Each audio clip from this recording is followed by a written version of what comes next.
review the two newest balls that Storm's coming out with. First, the Storm DNA, and then the Storm IQ Ruby.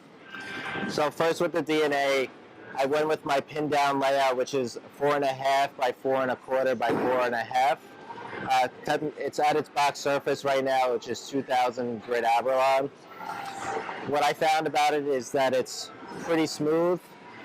It reminds me of the Absolute, but a little bit cleaner, a little smoother, and it likes straighter angles. It's not as early as a gem or a proton physics, but it still reads the oil fairly well.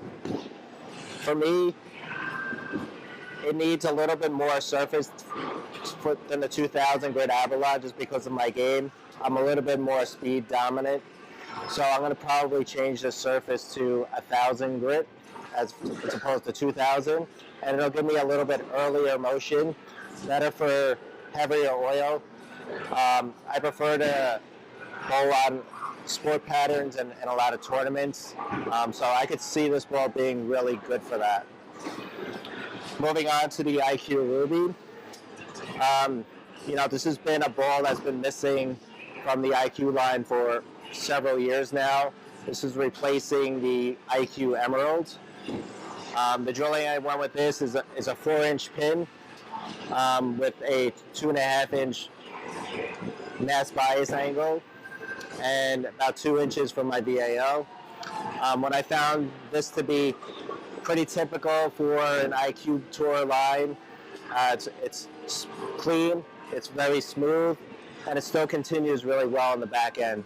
Comparing the two balls together, the IQ definitely gave me a lot more length on the lane, but it actually gave me a pretty consistent reaction to the DNA. So it's a good complement for the DNA. When that starts to be a little too early and too smooth, I can go right to this IQ Ruby and continue to strike. Comparing it to an IQ Tour Solid, it's definitely going to be a little bit on the cleaner side.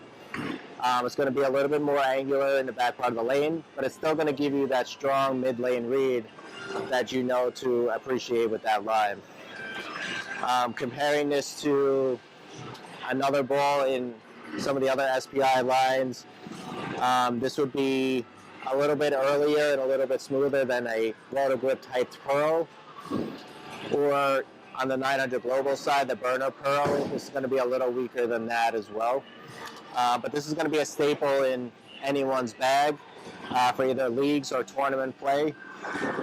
So for me, it's going to come mostly for house shots, just due to my higher ball speed. But I could see myself really using this ball on tournament conditions where there's not a lot of oil, more beating up house lane conditions, shorter oil patterns, and just stuff where I need to control the lane. This is going to be a great ball for me.